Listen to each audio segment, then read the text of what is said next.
দুনিয়া জুড়ে নাকি ফ্রি ফায়ার অফিসিয়াল ভাবে বন্ধ হয়ে যাচ্ছে,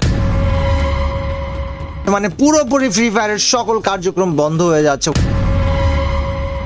ওয়ার্ল্ড ওয়াইড ফ্রি ফায়ার নামে নাকি একটা মামলা করা হয়েছে এবং ফ্রি ফায়ার তাদের সকল কার্যক্রম বন্ধ করে দিচ্ছে।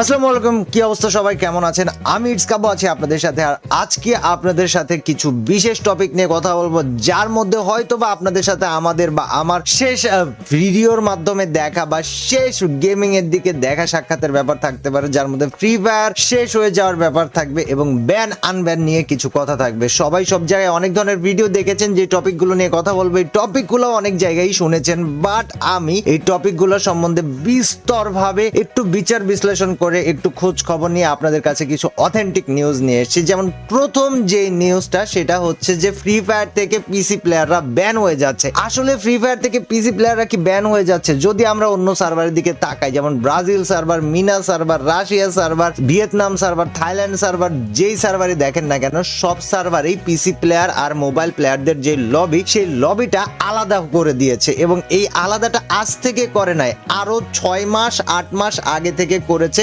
শুধুমাত্র অনলি বাংলাদেশ সার্ভারটা, যেহেতু আমাদের বাংলাদেশ সার্ভার একদমই নতুন সার্ভার ছিল, এর কারণে আমাদের বাংলাদেশের এই সার্ভারে ফ্রি ফায়ার মোবাইল প্লেয়ার এবং পিসি প্লেয়াররা একসাথে খেলতেছিল। কারণ সার্ভারটা স্ট্যাবলিশড হইতে একটু সময় নিবে, এই জন্য তারা তখনই মোবাইল আর পিসি কে আলাদা করে নাই। বাট যখন বাংলাদেশ সার্ভারের বয়স 1-2 বছর হয়ে যাচ্ছে, তখন ফ্রি ফায়ার এসে এখন শিওর ভাবে ইমপ্লিমেন্ট করতে চাচ্ছে এই ব্যাপারটা যে ফ্রি ফায়ার এখন থেকে বাংলাদেশ আর মানে মোবাইল আর পিসির যেই লবি সেটা আলাদা করে দিবে। এটা কিভাবে কাজ করবে? ধরেন আপনি যদি পিসি প্লেয়ার হন এবং আপনার সাথে বাকি 3 জনও যদি পিসি প্লেয়ার হয়, তাহলে আপনারা যে লবি পাবেন ওই লবির প্রত্যেকটা প্লেয়ার ওই পিসি প্লেয়ারই হবে, বা ওই লবির প্রত্যেকটা স্কোয়াডে অন্তত পক্ষে 1টা বা 2টা পিসি প্লেয়ার থাকবে। আবার যদি এমন হয় আপনি একা পিসি প্লেয়ার, আপনার স্কোয়াডে বাকি 3 জন মোবাইল প্লেয়ার, তারপরেও আপনারা ইমুলেটর লবি পাবেন, যেখানে অপোজিট স্কোয়াডেও এরকম 1 জন 2 জন 3 জন বা 4 জন পিসি প্লেয়ার থাকবে। সো